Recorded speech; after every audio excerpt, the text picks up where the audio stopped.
SIR আর এবার অভিষেক বন্দ্যোপাধ্যায় একটা অভিযোগ করছেন। কি অভিযোগ করছেন শুভসাচী? অভিষেক বন্দ্যোপাধ্যায় অভিযোগ করছেন শুক্লা কমিশনের বিশেষ পর্যবেক্ষকের বিরুদ্ধে সি মুরুগান, যাকে নিয়ে আগেও বেশ হইচই হয়েছে, তার বিরুদ্ধে তিনি তোপ দাগলেন।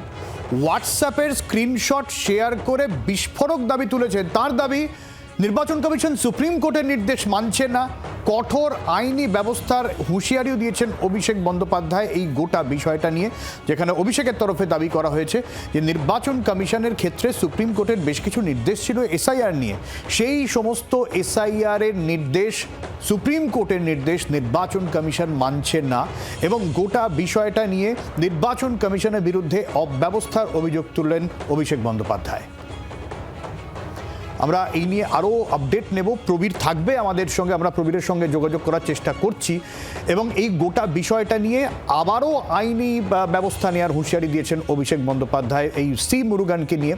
ঠিক কি অভিযোগ তুললেন অভিষেক বন্দ্যোপাধ্যায় সেটা একটু বুঝে নেওয়ার চেষ্টা করব প্রবীরের কাছ থেকে। প্রবীর রয়েছেন আমাদের সঙ্গে। প্রবীর, দেখো, একটি হোয়াটসঅ্যাপ গ্রুপের স্ক্রিনশট শেয়ার করেছেন অভিষেক বন্দ্যোপাধ্যায়, যেখানে দেখা যাচ্ছে যে special role observer C Murugan তিনি ইনস্ট্রাকশন দিচ্ছেন মাইক্রো অবজারভার। এখানেই বিভিন্ন অভিযোগ করছেন এই বিষয়টাকে সামনে রেখে, যে প্রথমত হোয়াটসঅ্যাপ গ্রুপে এই যে নির্দেশ চালাচালি হচ্ছে, এটা তো সুপ্রিম কোর্টের যে নির্দেশ তার নির্দেশকে লঙ্ঘিত করা হচ্ছে। পাশাপাশি দাঁড়িয়ে এই হোয়াটসঅ্যাপ চালাচালিতে যে ইনস্ট্রাকশন দেওয়া হচ্ছে সেটা আরো ভয়ঙ্কর বলে অভিযোগ করছেন অভিষেক বন্দ্যোপাধ্যায়, যে মাইক্রো অবজারভারদের নির্দেশ দেওয়া হচ্ছে বার্থ সার্টিফিকেটের গ্রহণযোগ্যতা নেই, যাতে আরো বেশি করে নাম বাদ দেওয়া যায়। এটাকে আরো ভয়ঙ্কর অভিযোগ করছেন। বলছেন কিসের গ্রহণযোগ্যতা নেই? বার্থ সার্টিফিকেটের গ্রহণযোগ্যতা নেই। এই বার্থ সার্টিফিকেটের জন্ম সার্টিফিকেটের গ্রহণযোগ্যতা নিয়ে সেখানে ইনস্ট্রাকশন দেওয়া হচ্ছে, যেখানে আরো বেশি করে যাতে নাম বাদ দেওয়া যায়। পাশাপাশি এই রোল অবজারভারদের দায়িত্ব হচ্ছে তো বড় অভিযোগ। এর কিছুদিন আগে আমরা দেখলাম, এই গতকালই যে হইচই হলো, যে আবাস যোজনার ঘর, প্রধানমন্ত্রী আবাস যোজনা, বাংলার বাড়ির জমি, সেই কাগজপত্র চলবে না, বার্থ সার্টিফিকেট নিয়েও প্রশ্ন। এই নিয়ে বিভিন্ন বিষয় একাধিক প্রশ্ন এই স্ক্রিনশটকে সামনে রেখে তুলেছেন অভিষেক বন্দ্যোপাধ্যায় এবং তিনি হুঁশিয়ারি দিয়েছেন যে আগামী দিনে নির্বাচন কমিশন যেন প্রস্তুত থাকে আইনি লড়াইয়ের জন্য। কারণ তৃণমূল কংগ্রেস এই পুরো বিষয়টা নিয়ে যে আবার সর্বোচ্চ আদালতের দ্বারস্থ হতে চলেছেন অভিষেক বন্দ্যোপাধ্যায় কিন্তু সেটা বুঝিয়ে দিয়েছেন পরিষ্কার করে। অনেক ধন্যবাদ প্রবীর। অর্থাৎ বিস্ফোরক অভিযোগ, যেরকম বলা হচ্ছিল যে অভিষেক বন্দ্যোপাধ্যায় তিনি হোয়াটসঅ্যাপের স্ক্রিনশট শেয়ার করেছেন, এক তো হোয়াটসঅ্যাপের নির্দেশাবলী দেওয়া হচ্ছে এবং নাম বাদ দেওয়ার চক্রান্তের অভিযোগ তুলছেন অভিষেক বন্দ্যোপাধ্যায়, যেখানে বার্থ সার্টিফিকেটের মতো নথিকেও গ্রাহ্য করা হচ্ছে না। প্রশ্ন তুলছেন, তাহলে কোন নথি গ্রাহ্য হবে? কোন নথি দেখিয়ে মানুষ প্রমাণ করবেন যে তিনি এ দেশের ভোটার? তাহলে কি কোনোভাবে এই সমস্ত নথি অগ্রাহ্য করে তাকে ভোটাধিকার থেকে বঞ্চিত করা হচ্ছে, নাম বাদ দেওয়ার চক্রান্ত করা হচ্ছে?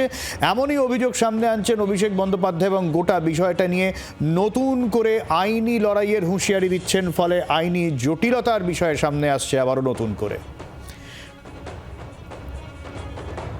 সজল ঘোষ রয়েছেন আমাদের সঙ্গে এই মুহূর্তে টেলিফোনে। বিজেপির সজলবাবু, নির্দিষ্টভাবে অভিযোগ উঠছে, এরকম অভিষেক বন্দ্যোপাধ্যায় দাবি করছেন যে নাকি কমিশন তো প্রথমত হোয়াটসঅ্যাপে নির্দেশ দিচ্ছে, আর বার্থ সার্টিফিকেটকেও মান্যতা নাকি দিতে চাইছে না, নাম বাদ দেওয়ার চক্রান্ত। কি বলবেন?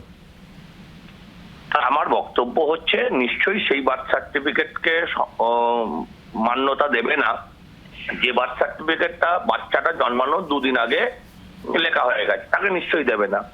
আর বাকিটা রয়েছে যে যদি সুপ্রিম কোর্টের নির্দেশকে নির্বাচন কমিশন অমান্য করে তাহলে তো সুপ্রিম কোর্টেই যেতে হবে। আপনার টিভি চ্যানেলে বসে বা অন্য চ্যানেলে বসে বড় বড় বাতেলা মেরে তো কিছু লাভ হবে না। তোমার ঘরে তো পিসি আছে, এত বড় উকিল, কালো চাদরটা গায়ে লাগাও, লাগিয়ে তুমি কালো সোয়েটারটা পরে নাও, গিয়ে সোজা সুপ্রিম কোর্টে গিয়ে চিৎকার করতে থাকো, মাই লর্ড মাই লর্ড, সব ঝুট হ্যায় সব ঝুট হ্যায়, যেরকম বলছিলেন সেরকম বলতে বলুন। এদেরকে না, মানে এদের হচ্ছে হাতির দাঁত, দেখানোর জন্য কিছু, চেবানোর জন্য কিছু। এটা যেটা করছে, এটা মানুষের কাছে গ্যালারি শো করছে। অনেক ধন্যবাদ, অনেক ধন্যবাদ সজলবাবু। বাংলার আওয়াজ, বাঙালির আবেগ, জি 24 ঘন্টা।